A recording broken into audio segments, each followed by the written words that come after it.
والدین وہ ہستی ہیں جن کے احسانات ہم پر سب سے زیادہ ہیں. ان کے احسانات کا بدلہ ہم چکا نہیں سکتے، لیکن ہاں ایک صورت ہے کہ ہم ان کے لیے زیادہ سے زیادہ دعائیں کریں، خصوصاً اس وقت جب وہ دنیا سے جا چکے ہوں اور ہم ان کے لیے کسی قسم کی کوئی جسمانی خدمت یا مالی خدمت یا کسی اور طریقے سے کوئی مدد ان کی نہ کر سکتے ہوں. جب انسان فوت ہو جاتا ہے تو اس کے اپنے عمل کا سلسلہ ختم ہو جاتا ہے. 3 چیزیں مرنے کے بعد بھی فائدہ دیتی ہیں، جن میں سے ایک صدقہ جاریہ ہے، دوسرے ایسا علم جو انسان اپنے پیچھے چھوڑ جائے جس سے لوگ فائدہ اٹھائیں، اور تیسرے ولد صالح یدعو لہ، نیک اولاد جو اپنے والدین کے لیے دعائیں کرے.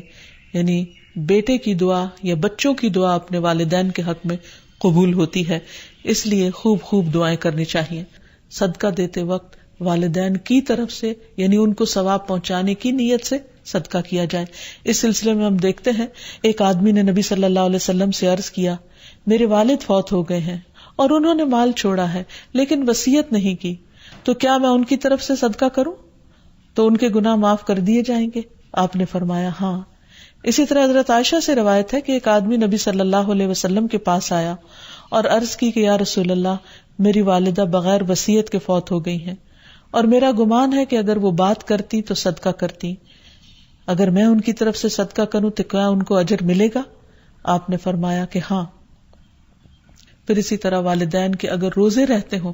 تو ان کے قضا روزے ادا کیے جا سکتے ہیں. اگر وہ حج نہ کر پائے ہوں تو ان کی طرف سے حج بدل کیا جا سکتا ہے، یہ ان کے لیے ایک بہت بڑا احسان ہوگا. پھر اسی طرح ان کی نظر پوری کی جا سکتی ہے کہ اگر انہوں نے زندگی میں کسی سے کوئی وعدہ کیا ہو اور وہ اسے پورا نہ کر سکے ہو، اللہ تعالیٰ کے لیے کوئی نظر مانی ہو اور اسے پورا نہ کر سکے ہو تو اس کو ادا کر دیا جائے. والدین کے لیے دعا کرنے سے پہلے اللہ سبحانہ وتعالیٰ کی حمد و ثنا بیان کیجیے، پھر نبی صلی اللہ علیہ وسلم پر درود بھیجیے اور پھر اپنے ماں باپ کے لیے دعائیں کیجیے، کیونکہ یہ اللہ تعالیٰ کا حکم بھی ہے، وَقُلْ رَبِّ ارْحَمْهُمَا كَمَا رَبَّيَانِي صَغِيرًا، اور آپ کہہ دیجئے اے میرے رب ان دونوں پر رحم کیجیے، یعنی والد پر بھی اور والدہ پر بھی، جیسے انہوں نے مجھے چھوٹا سا پالا تھا، بچپن میں پالا تھا، جب میں نہ خود کھا سکتا تھا نہ پی سکتا تھا اور نہ خود اپنے آپ کو صاف کر سکتا تھا، تو انہوں نے دن رات بغیر کسی وقفے کے میری خدمت کی. تو اے رب اب جب کہ وہ بڑے ہو گئے ہیں، وہ تیری رحمت کے محتاج ہیں، تو ان پر رحمت فرما اور ان کی مشکلات آسان فرما. پھر اسی طرح والدین اگر زندہ ہو تو بھی دعا کی جائے، اور اگر وہ فوت ہو جائے تو وہ اور بھی زیادہ دعاؤں کے مستحق ہو جاتے ہیں. جب برزخ میں والدین کا درجہ بڑھا دیا جاتا ہے یعنی بلند کیا جاتا ہے تو وہ پوچھتے ہیں کہ ہمیں درجے کی یہ بلندی کیوں کر حاصل ہوئی، تو انہیں بتایا جاتا ہے کہ یہ تمہاری اولاد کی دعا کی وجہ سے. ہم دیکھتے ہیں کہ مختلف پیغمبر بھی اپنے رب سے اپنے والدین کے لیے دعائیں کرتے رہے ہیں، جن میں نوح علیہ السلام کی دعا ہے. وہ کہتے ہیں رب اغفر لی ولوالدی ولمن دخل بیتی مؤمنا وللمؤمنین والمؤمنات، اے میرے پروردگار مجھے بخش دے اور میرے والدین کو بخش دے اور ہر اس شخص کو جو میرے گھر میں مومن کی حیثیت سے داخل ہوا ہو ان سب کو بھی بخش دے. اسی طرح ابراہیم علیہ السلام کی دعا ہے ربنا اغفر لی ولوالدی وللمؤمنین یوم یقوم الحساب،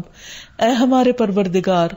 مجھے، میرے والدین اور تمام مومنوں کو اس دن معاف کر دینا جس دن حساب لیا جائے گا.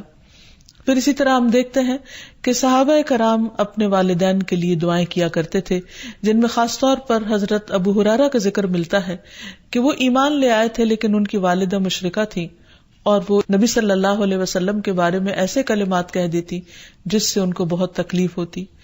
تو ایک مرتبہ اسی طرح کے کچھ کلمات سن کر وہ روتے ہوئے نبی صلی اللہ علیہ وسلم کے پاس آئے، کہنے لگے کہ یا رسول اللہ صلی اللہ علیہ وسلم آپ میری والدہ کی ہدایت کی دعا کیجیے. بہرحال آپ صلی اللہ علیہ وسلم نے ہاتھ اٹھا دیے، ان کے لیے دعا کی، اور جب حضرت ابو ہریرہ واپس گھر پہنچے تو ان کی والدہ اسلام قبول کر چکی تھی. حقیقت یہ ہے کہ والدین کے لیے خود بھی دعا کرنی چاہیے اور دوسروں سے بھی دعا کی درخواست کرنی چاہیے. حقیقت یہ ہے کہ ہم پر انسانوں میں سے سب سے بڑا احسان ہمارے والدین کا ہے.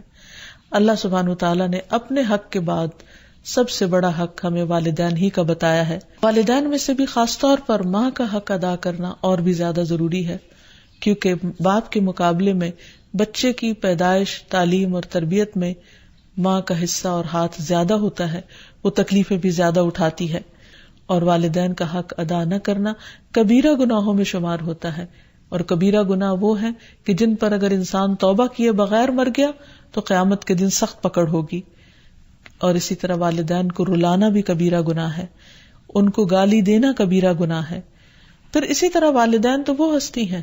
کہ جن کے لیے دعاؤں کے ساتھ ساتھ ان کی طرف سے صدقہ خیرات کرنا بھی خصوصاً ان کے زندگی کے بعد بہت فائدہ مند ہے.